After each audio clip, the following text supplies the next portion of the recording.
Right, in today's video, things are going to get a bit wild.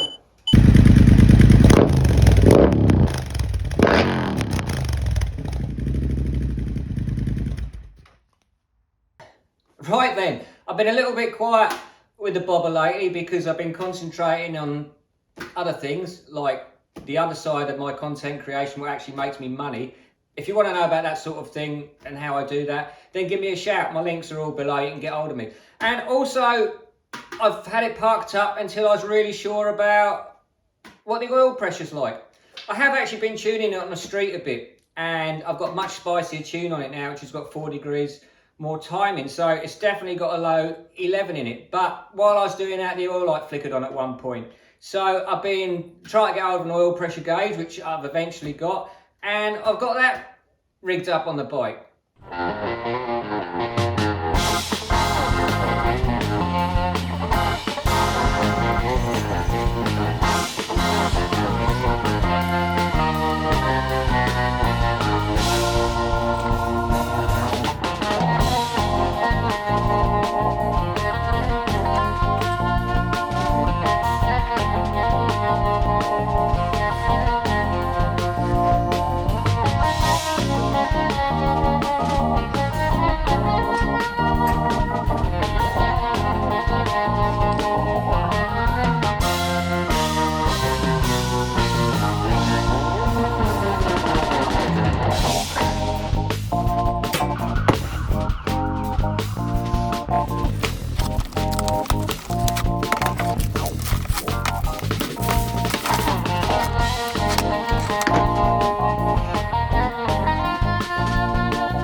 So I've got an oil pressure gauge rigged up at last.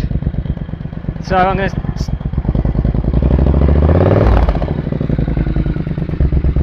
just got to make sure it's not leaking, because I've had a right good fun and games actually getting this thing to fit. The biggest trouble I've had is that thread there. That's a metric thread for the Triumph, and then most oil pressure gauges and switches are this silly fine thread here. I don't know what it is, but I haven't been able to find anything to fit. So what I did to get me out of trouble is I cut 2 oil pressure switches up. I cut my spare Triumph one up and another oil pressure switch and welded them together, and then I've got that adapter out the kit with the thread on, and then that fits in the recess, and I've got a normal oil pressure thread there, so I can get my gauge in, and I can use this in the future to put a proper gauge on the bike. It's a little bit crude, but it works. I had to do a little bit of clearance in this plate here as well to get that to fit in. Right, this is a cavity what the oil pressure switch is in, so as you can see, it's not very easy to get a big sender unit in there.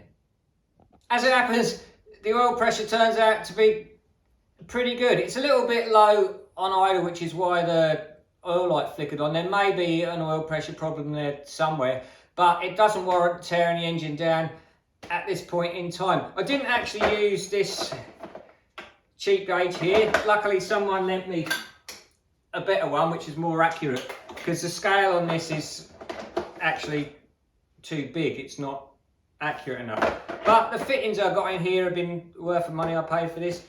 Anyway, I've also been having trouble burning out with it on the drag strip lately for some reason. Not sure whether it's because of the new clutch and the different tune, and the gearing's different as well, or it's probably rider error as well, or maybe all of these. So I've got a cunning plan to sort of narrow down what's actually the problem there, and so I can rectify it. Because when you're actually at the drag strip, everything's happening really quickly. You're under pressure to get moving quick, and it's a lot to think about. So actually trying to figure out stuff like that at the same time is pretty difficult.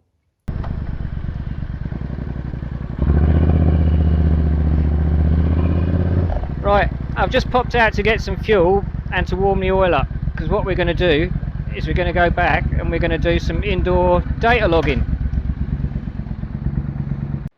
I've actually just screwed up. I've just put 95 octane in instead of 98, so I'm also going to have to go back and take some timing out of it before I do what I've got planned. Oh well.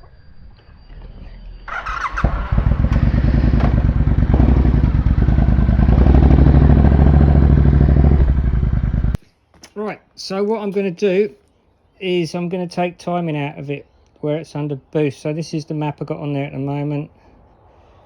So if I hit table, modify, and then I'm going to select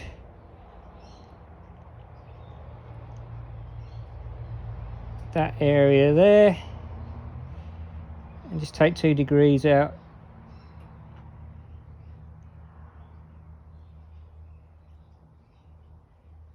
And then I'm going to save that. No, I'm not. I'm going to tick that and I'm going to copy that table. I'm going to paste it into second, paste it into third to sixth, and paste it into neutral. And I'm going to save that map.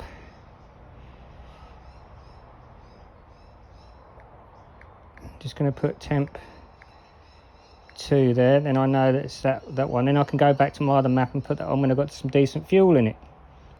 Right, now that's saved. Yeah, because it's written down there. Right, now let's connect to the bike. I've got a battery charger on it already.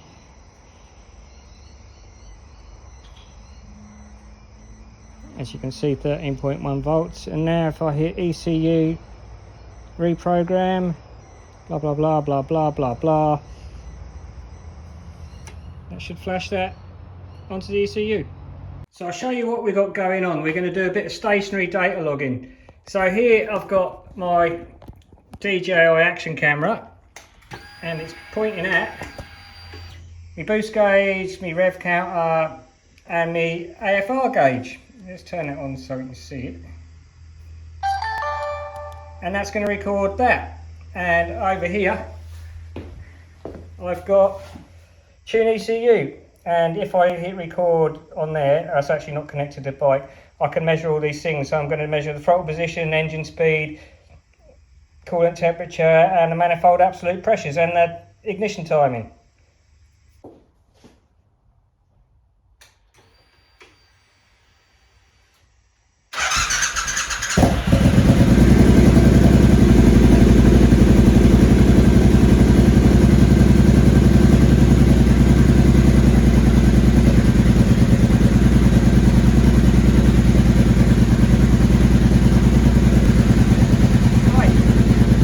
Recording with the data logger.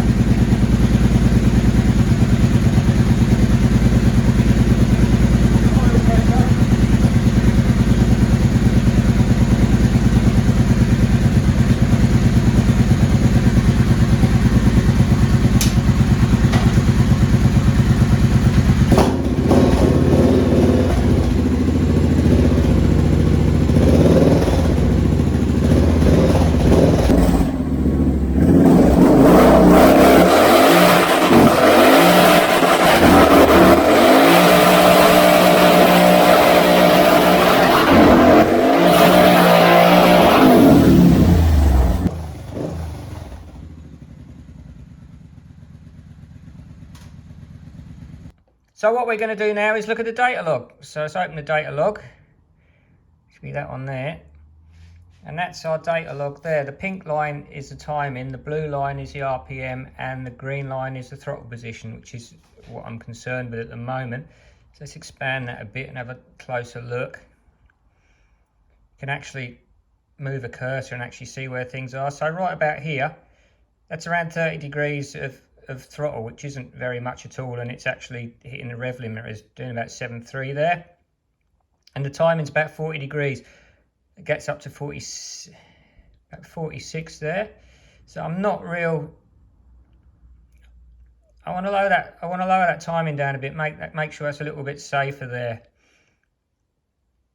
It's not actually under load because it's only 30% throttle, but I'm still not sort of happy with it because it's doing them sort of revs, and it is under boost when it's there. So I'm going to lower that timing a little bit in that area of the map. So we need to go to the map. I don't know how to get back to the map without actually closing this and opening it again. So we can go to our timing tables. Start off in first, and then table modify. And this is the area here we're talking about. So it's about 30% throttle there, up to there. So what I'm going to do is, let's go, actually start about 20, well no, 29, that would be all right. About there. We are going to take that down quite a bit, so I'm going to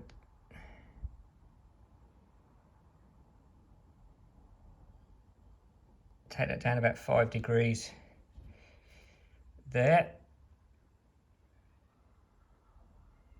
I'll actually take a,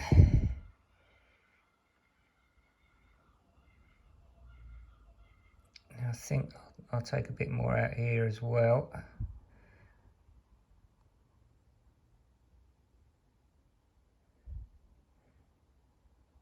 So right, so that's flashing now. The data log that doesn't actually record any air-fuel ratio or mixtures or anything like that. So that's why I've got my camera pointed at the AFR gauge so I can actually read that. But it's flickering around so much when it's hitting a rev limiter, I don't really know how accurate it is, but I know there's plenty of fuel there, so it's all right.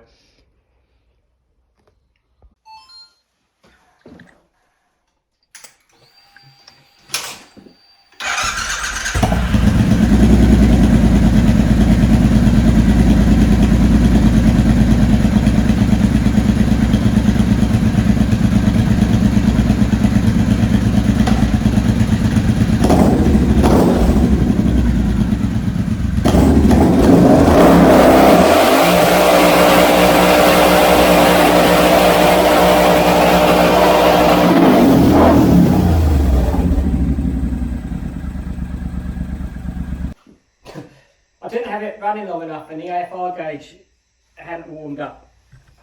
Let's try that again.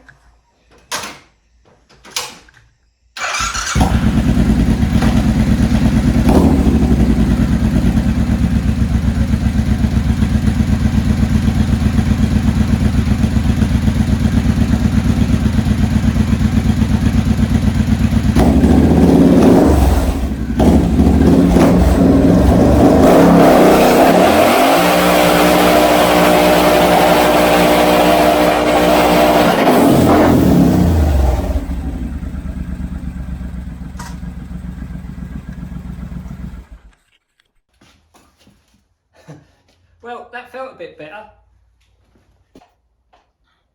Right, that's that then. I'm really pleased that the oil pressure's not too bad and I can carry on running it the way it is. And the burnout, it's way smoother now. I've taken that timing out. It's not spitting flames back through the exhaust anymore and it's sitting there and burning out a lot better. I don't know why I didn't think of that before I went to the drag strip last time, but I'm glad I've got that little bit of the map sorted out. Now, it's not a part of the map which is actually used a lot during normal riding, so I've just adjusted that bit of the map in first and second gear. I'm pretty sure the AFR gauge isn't really working properly when it's hitting a rev limiter like that, but I'm pretty certain it's got plenty of fuel in it, so I'm not too worried. What I might do actually is get some new spark plugs for it, do that again with new spark plugs in, and then read them straight away afterwards, and have a look that way. It's definitely a lot smoother and it feels a lot safer and it's burning out a lot better now, so I'm happy with that. And I'm really looking forward to getting to the drag strip now. It's not going to be a drag strip for a while because they're actually ripping the track up at Willowbank, so I'm not sure when that's going to be open again.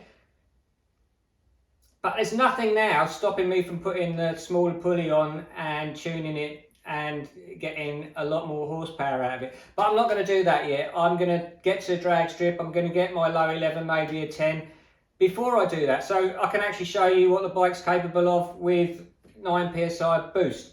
And then we're going to be putting 15 psi boost through it and seeing what happens, seeing what else breaks as well. So make sure you like this video and subscribe if you haven't subscribed, and comment. I'll get back to you, or get in touch with me through my links which are in the description. Stay healthy, drink plenty of water, and have a great day.